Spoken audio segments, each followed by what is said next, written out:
Hello, I'm James Labuse. And I'm Alex Lawson. And this is Rabonas and Rhythms, where we bring you quirky tales from footballing history and music to make your ears prick up.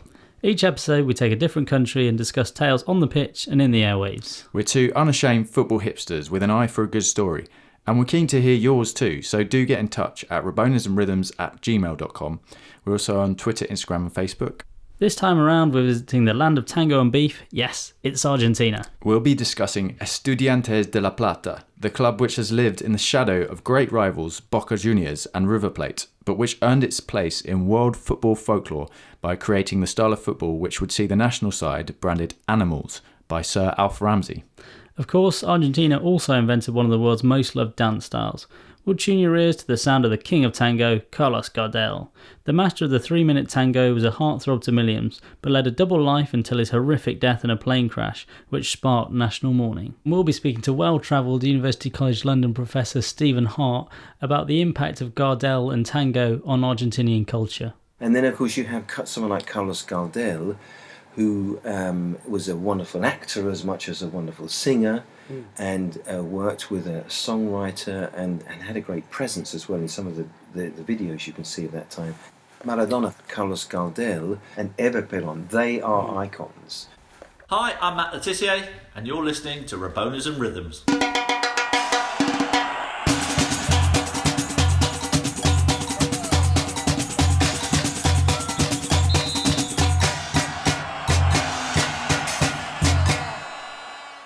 What bagels have we got in store today? Well, I believe on the menu is a smoked salmon bagel, but I have brought a little surprise for you into the studio booth. Something a bit Argentinian. It's beef jerky. Oh, Do you think? Yeah. I haven't had them for years, but they're delightful. I love the cowboy on the cover. What we could actually do is put them on bagels. We'll let you know how we get on with that in another show. So, Bruce, we're going to Argentina today. Can't wait. Obviously, a country with amazing music and footballing history to it, and a country that has one hell of a standing around the world. It's known, obviously, for its culture, but also for its sort of rocky political history. In recent times, only last year, we saw the president indicted in a sort of corruption scandal. So there's been a lot going on in Argentina in recent years. It's the largest Spanish-speaking country in the world, and it's a huge country, actually. It encompasses the Andes Mountains, glacial lakes, the Pampas grassland, where the famous beef is grazed. It borders Uruguay, Paraguay, Brazil, Chile and Bolivia. And it's interesting, isn't it, how we view them over here in Europe. It's basically Brazil and Argentina as these two huge footballing nations, but they really do dictate how, in a way, how the whole of South America is seen. It's such an important country to that region. Absolutely, and we'll come on to Carlos Gardel, but it's said that he means almost as much to Uruguayans as Argentinians, so there is definitely a cross-pollination of Yes. culture between a lot of these countries. Absolutely. But we're going to start with the football. And we want to particularly talk about Estudiantes today, a club with a great dynasty, a great history to it.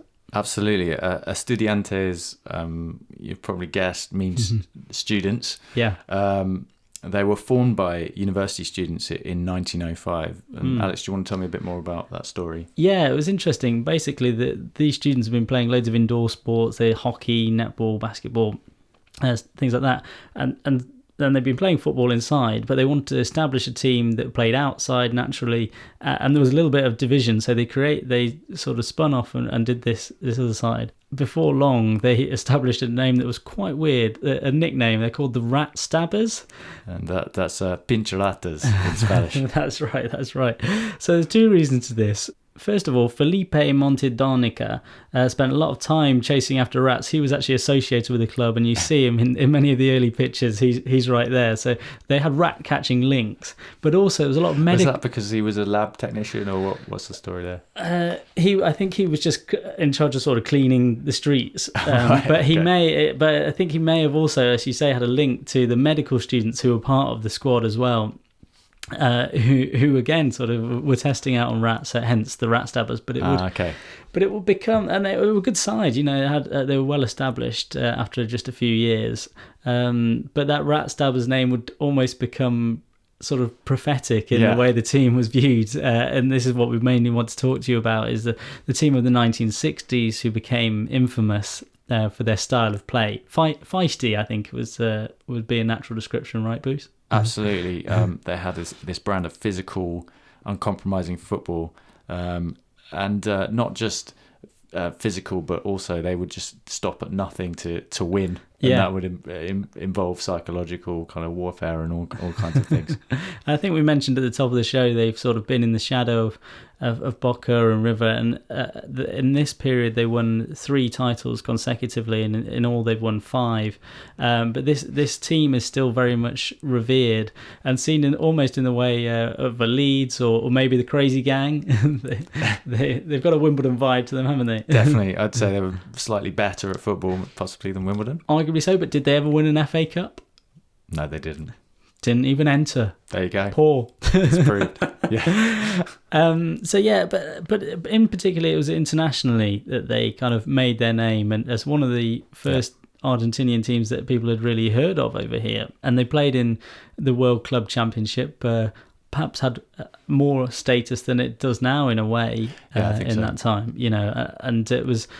Obviously we've said it before, but you take it for granted how much you can see teams from abroad these days. But back then, this was the only exposure they'd have to South American football, outside of the international tournaments, and to see the club teams and how they played in the different formations was interesting. The seeds of this kind of bad-tempered affair that we're going to talk to you about were sown in 1966, actually.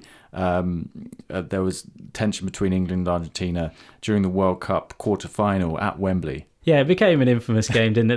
The captain was sent off. They accused the referees of favouring England, which, given the ghost goal in the final as well, we got the rub of the green. All right, we'll take it. We still won the thing. But yeah, that sort of set the tone. It did. The captain Antonio Latin was sent off for persistent arguing. Apparently, they claimed biased refereeing, the home advantage, and lost 1-0. And England manager Alf Ramsey, a man of his time, likened the Argentinian behaviour to that of animals. And I think it's obviously a famous game, but it is amazing to watch it now, how feisty it was. To return to Estudiantes, the just a couple of years later, they would come on to play Manchester United, the Busby Babes, of course, who had some of that World Cup winning side, not all of it. West Ham fans, there's Bilter, but of course they had Nobby Stiles and Bobby Charlton. Yep. And Stiles was a real target for Estudiantes. It was a 2-legged affair. They played in the final. So in the first leg, they headed to Buenos Aires, didn't they, Bruce? They did. And Matt Busby, in the honourable way of the English, he proposed that they all got together at the stadium. Both teams would come together for a gentlemanly discussion. I presume he was expecting a cordial, affair, just some high tea and and some handshakes, but they never showed, did they, the Estudiantes team, and that sort of set the tone. So I suppose there was this kind of old world, new world snobbery. They might have just been sent the wrong address. Before the match, a red smoke bomb went off in the stadium, and that set the brutal tone of the match. And after 90 minutes of seeing his players kicked around, or in what the blog that I was reading just the other day about this described as naughty antics, Busby was pretty riled up, and he said holding the ball out there put you in danger of your life. It was particularly looking at the midfielder Carlos Bilardo, who'd sided in a few times. When they went back to Manchester, obviously there was only 1-0, and the match was a tight one, but Busby was clear that he thought that they'd gone out with the same feeling in mind. Yeah, I suppose Busby by this point had just reached the end of his tether. He tried to be the honourable one and been stood up. So would stop at nothing, I guess, to win. And the Manchester United fans played their part. They pelted the players with coins from the Stretford end. The Argentines, being sort of bruisers and bullies themselves, kept their cool, weren't ruffled by any of this. Juan Ramon Verón, who is Johann Sebastian's father, scored a goal. There's a nice little header, 6-yard box, Indeed. Dinks it across. And then George Best and Jose Medina were both sent off for fighting. Continuing down the tunnel. If you watch the match, it is amazing. It's a lesson in persistent fouling. Little blocks here, little nudges there. Charlton, such a graceful player, is sort of hacked down a few times. But it's a great video to watch. The highlights of the second leg, not least, there's a great moment where Charlton goes for a header, doesn't make much of it, and his comb over just flies over to one side. What a majestic haircut that was. You don't get haircuts like that nowadays. Oh, you just don't. Not in the Premier League anyway. So the situation is 1-1, 2-1 on aggregate going into the last few minutes. All this aggro. And then guess what happens? Full-time whistle is blown just before Manchester United score a last minute goal. So that just added to the ill feeling, and that really kind of created more grist to this mill of the idea of the Argentinians being the argy-bargies, the angry players from South America, which would only be added to when they played Milan the following year. So that Manchester United final was the first of 3 they'd play in a row. The following year they lost 3-1 to Milan on aggregate, another game which sort of cemented their reputation as a physical side. It certainly did, and what ended up happening was the Milan striker Combin was kicked in the face by Alberto Poletti, who was the Estudiantes goalkeeper.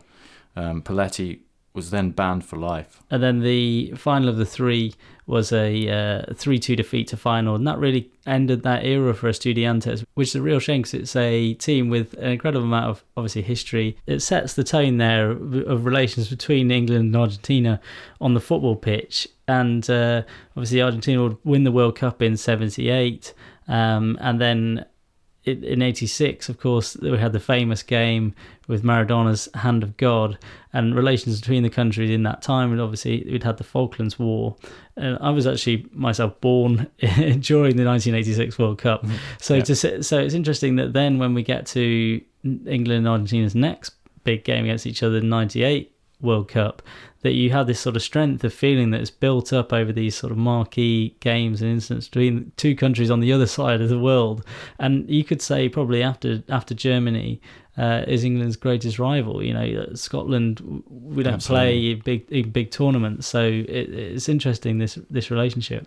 So we went to interview Stephen Hart. He's a professor at the University College London. He specialises in European languages, culture and society, and we asked him about Argentinian footballing history at that time. When it started off in the 1910s, it was quite clear that this invention of the English really was something that they loved. They were very much influenced by Spain and by Italy, so it's a kind of a closer type of football that was being developed.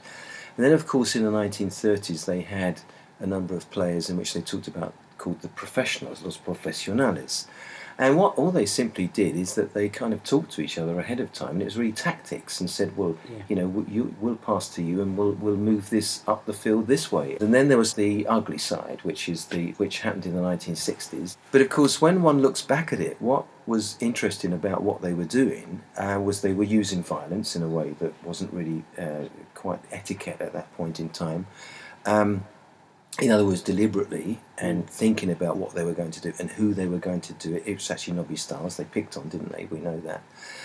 But also other things which are now taken for granted, such as the offside trap, the drop kicks and all these other things as well, which are now very much part of what people do, double marking. Yeah. But mainly, which irritated people at the time, was the time wasting and closing the game down.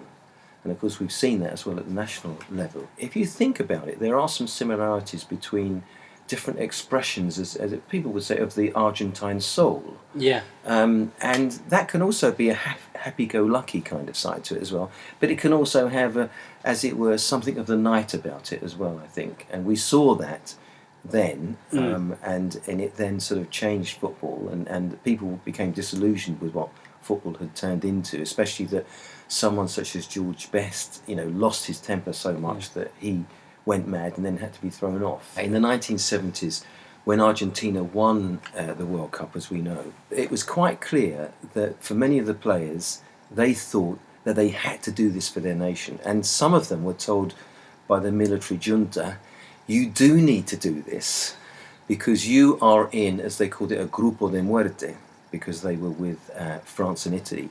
And that group of death, they said to them, also meant a little bit more than that. So there was a kind of a veiled threat that they were really getting, that they had to win. Wow. And there are a number of the players that talked about how, despite all the terrible problems that were going on in the country at that time, they were clinging on to them, and they were clinging with their rosaries, and they were praying that they would win.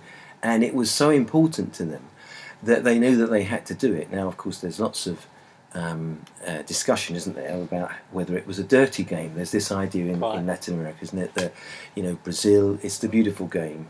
Argentina, it's the dirty game. And of course, when that was going on was the dirty war itself and the dictatorship. If you ever talk to an Argentinian, they are very, very nationalistic and love their football. I think it's encapsulated by this nice quote that you found from Luis Cesar Menotti, who of course was instrumental in the '78 World Cup win. Just to let us enjoy this. Bit of a football hipster, this guy. Oh, exactly. He would fit perfectly with us having a craft ale down the pub. What did he say? There's a right-wing football and a left-wing football. Right-wing football wants to suggest that life is a struggle. It demands sacrifices.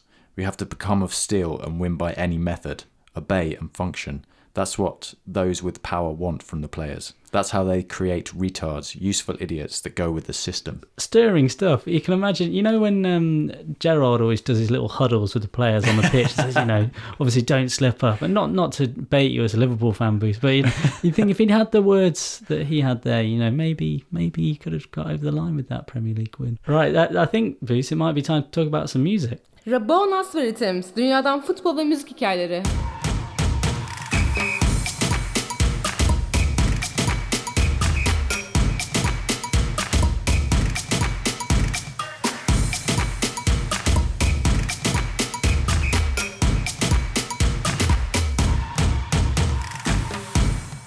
So today in the music part of the podcast, we're going to talk about Carlos Gardel, the king of tango, the man credited with taking tango from the feet to the lips, from an instrumental dance to real songs.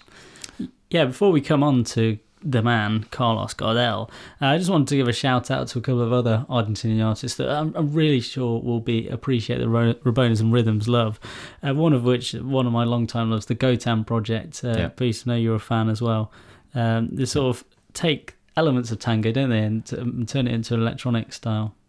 It's really nice. It's got that sense of kind of global sounds that all kind of mash together, and there's interesting sort of rhythms going on. Yeah, and they're French and Swiss as well, so you have got that global element. And they're always popping up on TV shows and in films and stuff.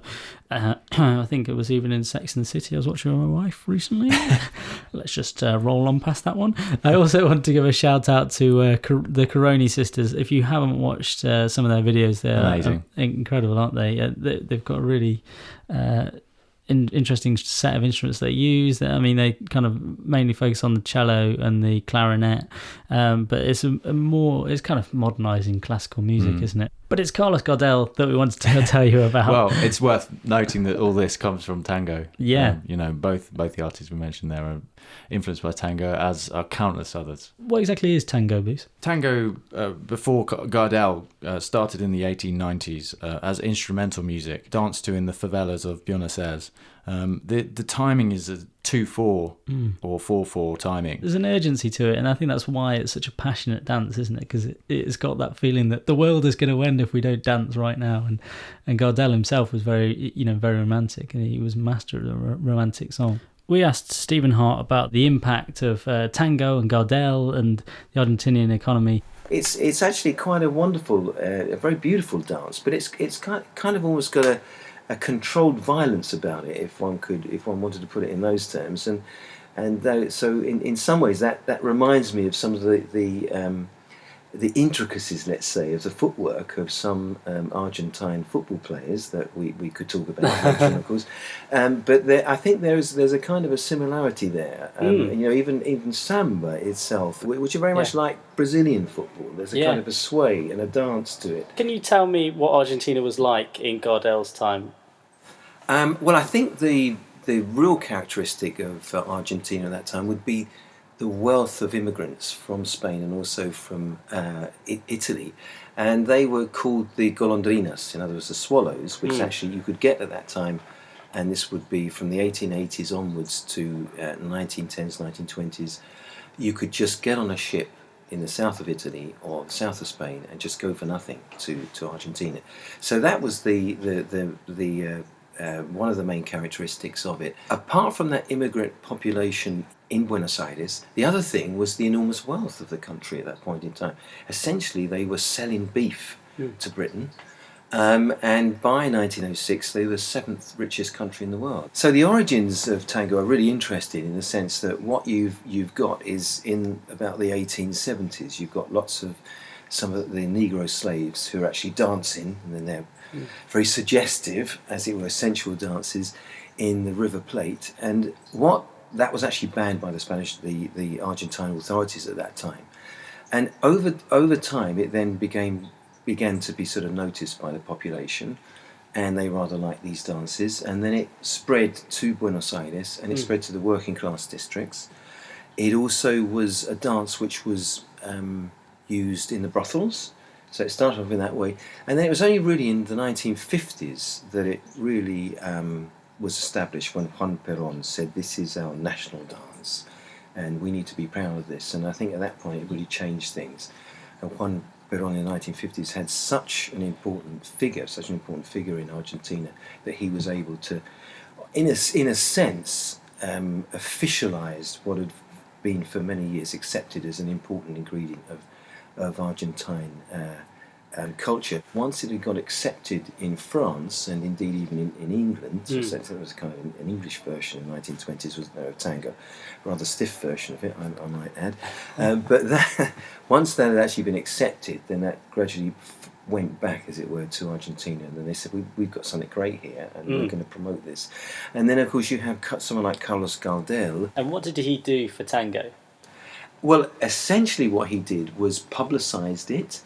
He produced the first Canción Tango, and so he, as it were, crystallized the form of the tango. Before that, you had lots of different dances, you had lots of different songs, and he crystallized it in a particular type of song, which was nostalgic, which was about love at all costs, and it was, and it also was the beginning as well as the stylization of the dance, and all of those things came together with him via the cinema. There were lots of other, if you sort of look into it, there were lots of other people who could have really been seen as even more authentic than him, but he was the face, and he was the individual, and his was the voice.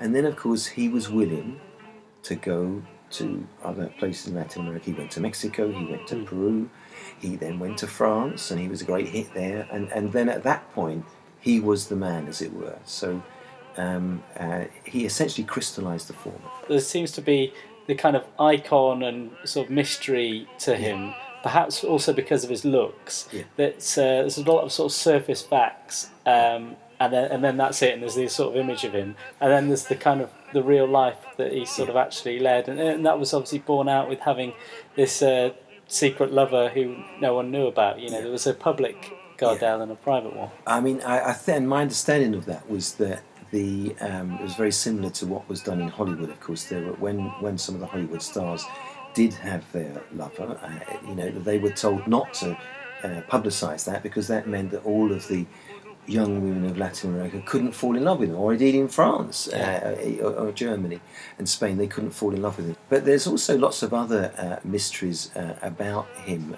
He's a very good actor, actually, in some of the films that I've seen that he's in. They're very short kind of videos, really, to be honest, but he's really very good. You know, his face is good, and he holds himself well, and he's got a great voice. He's very believable.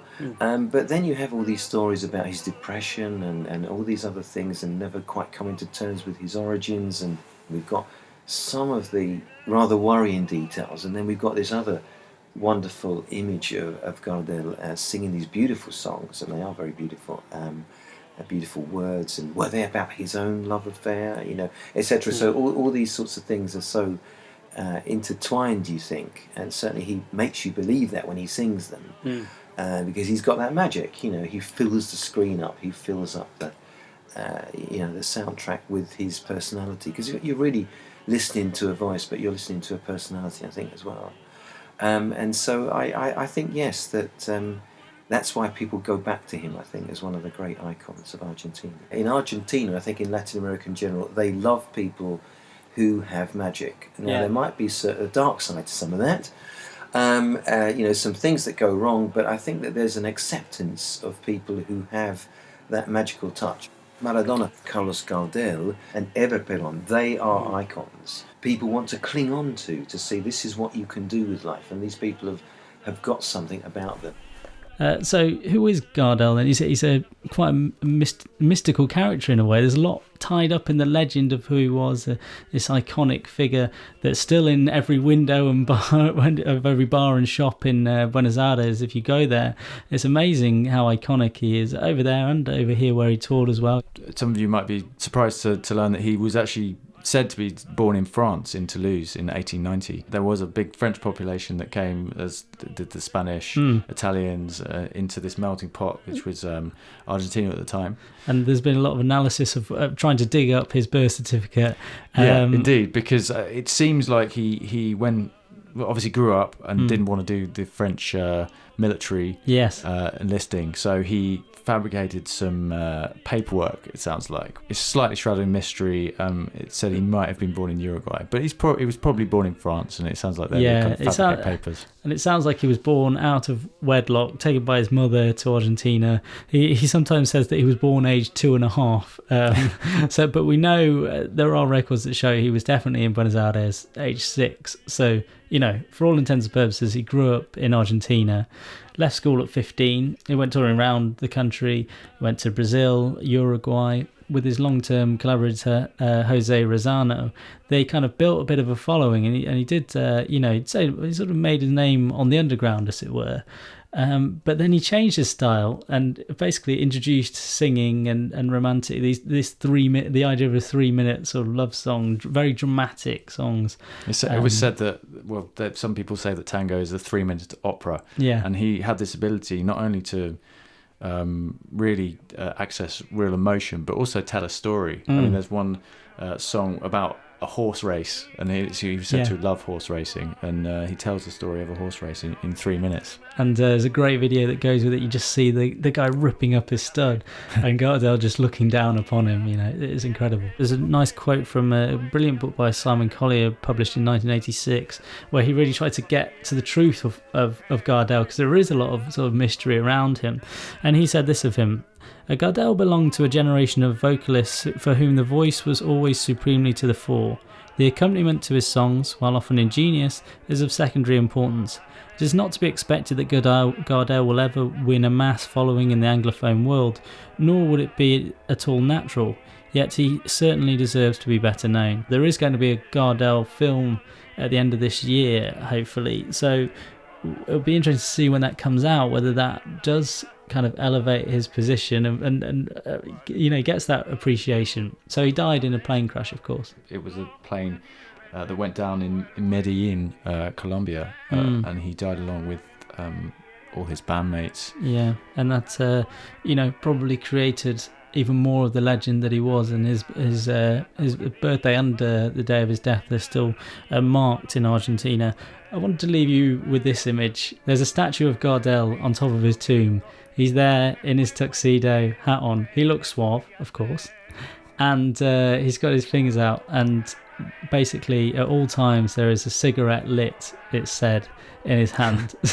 So if you're ever there, then do light one. Buy for a us. packet of fags and buy a pack of fags. Basically, that's our advice. Take up smoking's good. That's what we want you to take away from this. That's quite cool, though. I like that fact. So that's our episode, Rabonas and Rhythms episode on Argentina. It's great to talk about some really interesting stories of football brutality and also the great Carlos Gardel. We're going to leave you with one of his great classics, El Día que Me Quieres. Acaricia mi sueño el suave murmullo de tu suspirar. Como ríe la vida si tus ojos negros me quieren mirar. es mío el arparo de tu risa leve, que es como un cantar. Ella quieta mi herida, todo se olvida.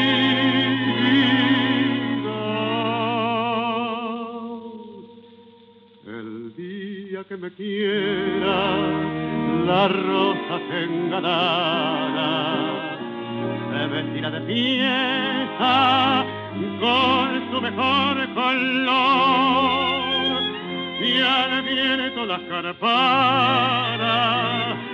dirán que ella eres mía, y loca la forzana se cortará de tu amor.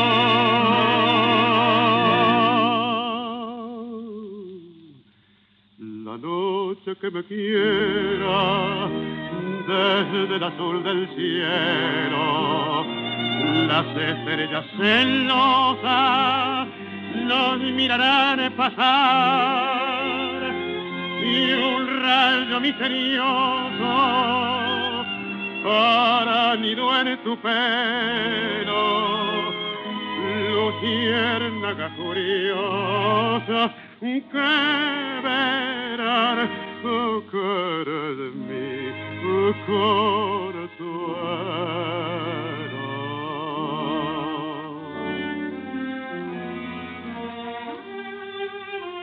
El día que me quiera no habrá más que armonía, será clara la aurora y alegre el manantial, traerá quieta la brisa rumor de melodía, y nos darán las fuentes su canto de cristal.